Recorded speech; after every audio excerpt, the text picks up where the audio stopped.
Macan Cumabay çok büyük bir Türkçü Kazak şair.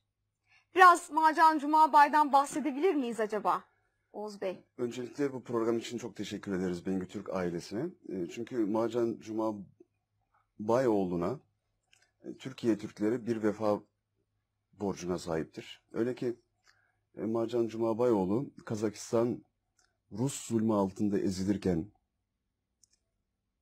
Rus faşizminin kanlı pençeleri altında tutsakken, prangalar içerisindeyken kendi halini unutup Türkiye'yi düşünmüş, Türkiye'nin derdiyle, işgal altındaki Anadolu topraklarının acısıyla acılanmış büyük bir candır. Evet. Öyle ki 1918'i 1919'a bağlayan kış, aynı bunun gibi bir kış, Uzaktaki Kardeşime diye bir şiir yazdı. Hı hı. Henüz biz istiklal mücadelemize başlamamıştık. Henüz Türk'ün başbuğu Mustafa Kemal Atatürk Samsun'a çıkmamıştı. Türkiye Türkleri uyuyordu, uyurken ölüyordu. Hı hı. Böyle bir dönemde binlerce kilometre uzaktan, Kazakistan bozkırlarından bir ses bize kardeşim diye seslendi. Bavrum dedi bize. Ve Macan Cumabayoğlu bu şiirden dolayı 1938 yılında 19 Mart günü Stalin'in emriyle idam edildi. Öncesinde onlarca yıl çalışma kamplarında, demir parmaklıklar arasında zulüm gördü. Hı hı. Niçin?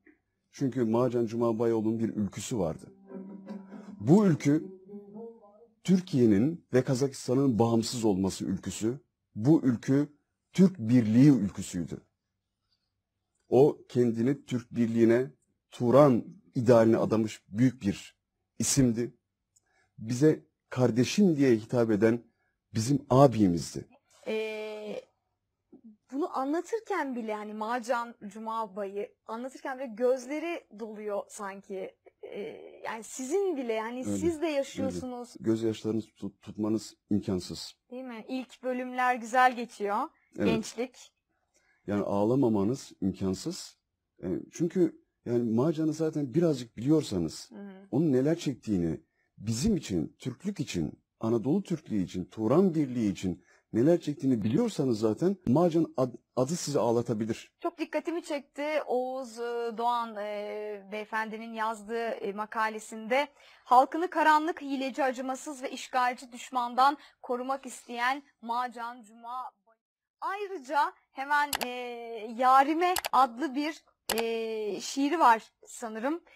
Bir de eşi Zeliha Hanım, değil mi?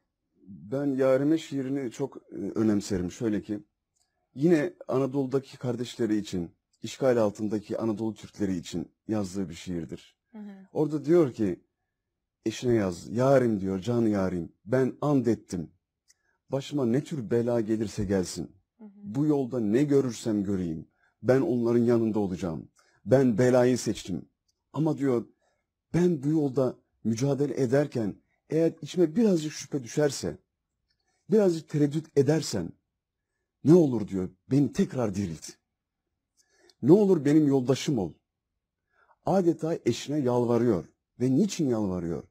Davasında sağlam adımlarla ilerleyebilmek için yalvarıyor. Onun için bütün gençlere, bütün evli çiftlere ben Macan gibi bir aşk diliyorum. Neden? Çünkü bir erkek kadınından ne ister? Hı hı.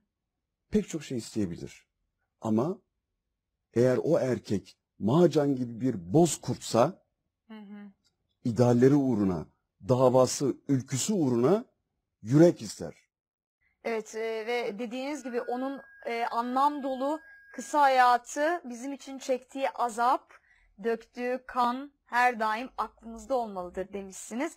Hemen şunu okumak istiyorum. Ben ölmem, bana ait olanlar da ölmez. Cahil adam ölümün olmadığını bilmez. Benim padişah, kendim kadıyım. Hangi ahmak ne ettin diye sorgular. Ölmedin Macan abi, Can abi, ölmeyeceksin demişsiniz son olarak makalenizde.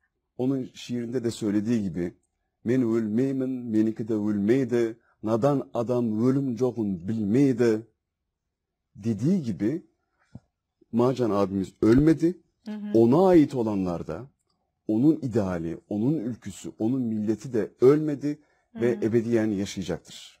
Evet. Çok teşekkür ediyorum sizlere.